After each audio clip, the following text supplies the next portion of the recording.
अस्सलाम वालेकुम। Here again professor doctor Memuna Hafeez HOD Sharif medical city hospital.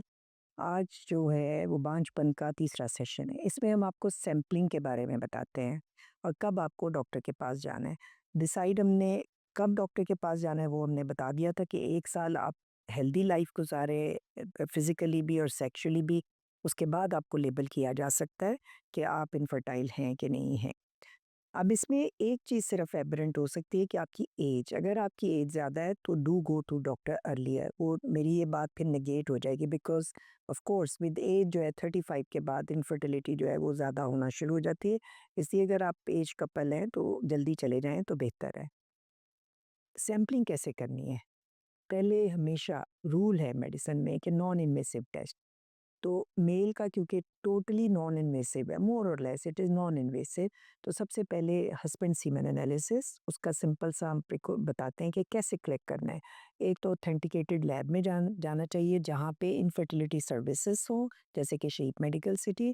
उसमें आपने लैब में जा 3 दिन का परहेज़ हो मियाँ बीवी का, और वो यूजुअली पीरियड्स में होता है।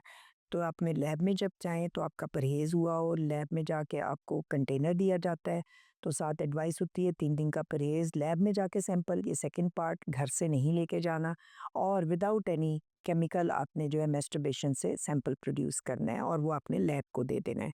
और वो क्यों? क्योंकि वो स्टार्ट उसी वक़्त ही हो जाता है, क्योंकि उसकी विस्कोसिटी चेक करनी होती है। अगर आप ऐसी लैब में जाएँ जहाँ फैसिलिटी नहीं है, तो आपको सही गाइड नहीं कर सकते।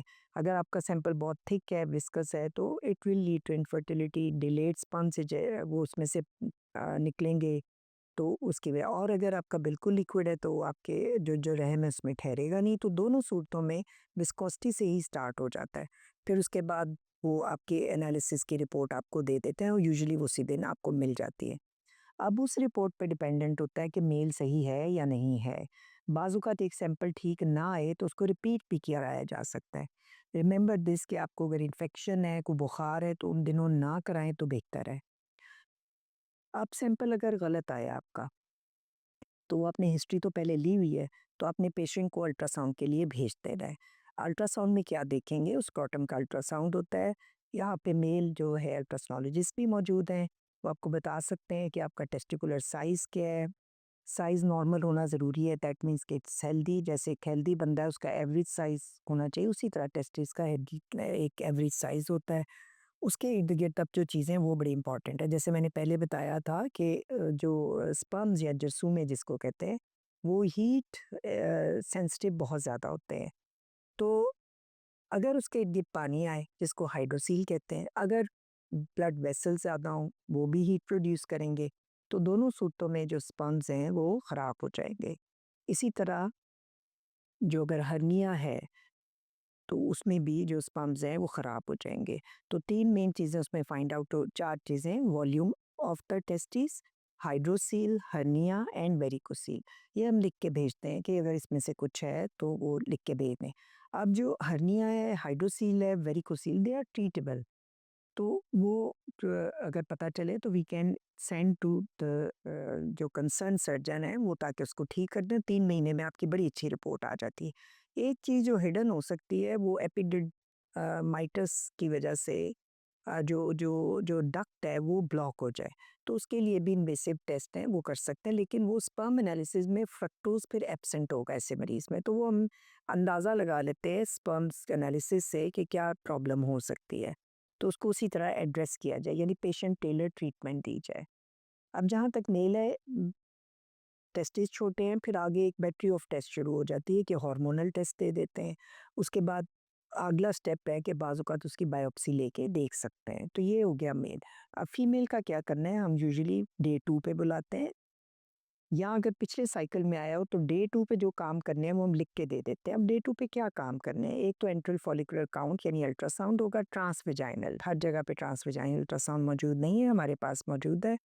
उसके बाद डे 2 के प्रोफाइल, ये भी ऑथेंटिकेटेड लैब से होनी चाहिए। उसमें हम हार्मोन्स के टेस्ट लिख देते हैं, जिसमें FSH, LH, serum prolactin, TSH, fasting insulin और सेक्स हार्मोन बाइंडिंग ग्लोबुलिन, लेकिन वो थोड़ा महंगा होता है, बाज़ों का तो कराते हैं, कई दफ़ा नहीं। और एएमएच, एएमएच क्या है कि आपका जो रिज़र्व है जैसे हमारे पास पैसे बैंक में होते हैं उसी तरह अंडे भी बैंक में पड़े होते हैं, ओवरीज़ में पड़े होते हैं। ये हमें बताता है, बड़ा अच्छा इंडिकेटर है for the follicles which are lying behind. तो अगर आपका हेयर ग्रोथ पेशेंट का ज़्यादा है तो उसके लिए हम फर्दर टेस्ट कर सकते हैं, जैसे सीरम टेस्टोस्टेरोन है या DHEAS एक टेस्ट होता है, वो उसके लिए कर सकते हैं। तो ये सारे जो है फीमेल, ये डे 2 के टेस्ट हैं। फिर डे 10 अगर रेगुलर साइकिल है तो डे 10 तक हस्बैंड वाइफ ने नहीं मिलना। क्यों? क्योंकि हमने अब ट्यूबल पेटेंसी करनी है। ट्यूबल पेटेंसी टेस्ट के लिए हमने डे 10 पे पेशेंट को बुलाना है, उसको डिस्चार्ज नहीं होना चाहिए, उसने इंटरकोर्स नहीं किया होना चाहिए। अगर डिस्चार्ज है तो उसको एड्रेस करें।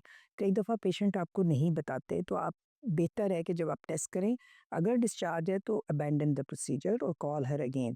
और दूसरा हाल ये है कि अगर बार-बार पेशेंट को डिस्चार्ज की कंप्लेन है तो वेजाइनल सपोजिटरी एंटीबायोटिक की दे दें, ताकि जब आपके पास पेशेंट आए तो वो क्लीन एंड क्लियर हो, ताकि PID जो कि असेंड हो जाए इन्फेक्शन। और कई दफ़ा ये केसेस देखे गए हैं कि इग्नोर किया जाए या अनहाइजेनिक वेजाइना में आप टेस्ट के लिए इंटरवेंशन कर लें तो उसकी वजह से जो इन्फेक्शन नीचे थी वो ऊपर चली गई। तो इसलिए क्लीन वेजाइना जो है, clean procedure under hygienic condition होना बहुत ज़रूरी है। तो ट्यूबल पेटेंसी टेस्ट हो गया। अब ये हो गया जो रेडियोलॉजी डिपार्टमेंट में।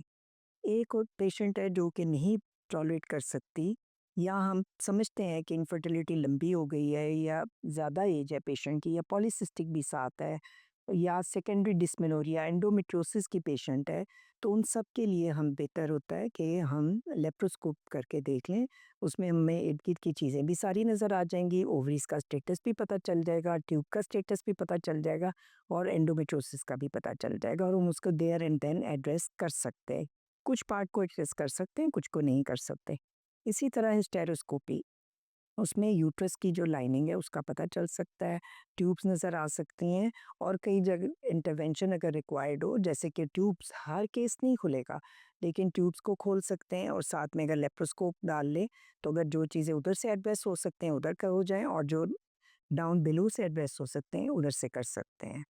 और एक और टेस्ट है जो केमिकल बायोमार्कर है एंडोमेट्रियोसिस का, CA-125, ये भी उन पेशेंट में करानी है जिसमें सीवियर सेकेंडरी डिस्मेनोरिया हो। उनमें एंडोमेट्रियोसिस का चांस बहुत ज़्यादा होता है और उसमें it's the prevalent cause of endometriosis. इसी तरह जब हम ट्रांसवेजाइनल अल्ट्रासाउंड करते हैं विच इज़ डे 2, उसमें अगर फाइब्रॉइड हो तो वो अगर हमें नज़र आ जाए तो वो अगर कहाँ पे it's lying where, just like a sub endometrial यानी लाइनिंग के नीचे है, तो that can be the cause of जो इनफर्टिलिटी। इसी तरह ट्रांसवेजाइनल जो अल्ट्रासाउंड है उसमें आपको कोई अगर फॉरेन बॉडी रखी हुई है उसका पता चल सकता है, कोई सिस्ट है, एडनेक्सल पैथोलॉजी है उसका पता चल सकता है। So transvaginal ultrasound, hormonal profile, tubal patency, ovarian जो फंक्शन है, ये सारा फीमेल में पता करना बहुत इम्पॉर्टेंट होता है। तो पेशेंट को साथ वेट रिडक्शन और ये टेस्ट करके दे देते हैं, और फिर फर्दर उसकी मैनेजमेंट जो प्लान है वो दिया जाता है। इसके साथ ही मैं ये सेशन ख़त्म करती हूँ। खुदा हाफिज़।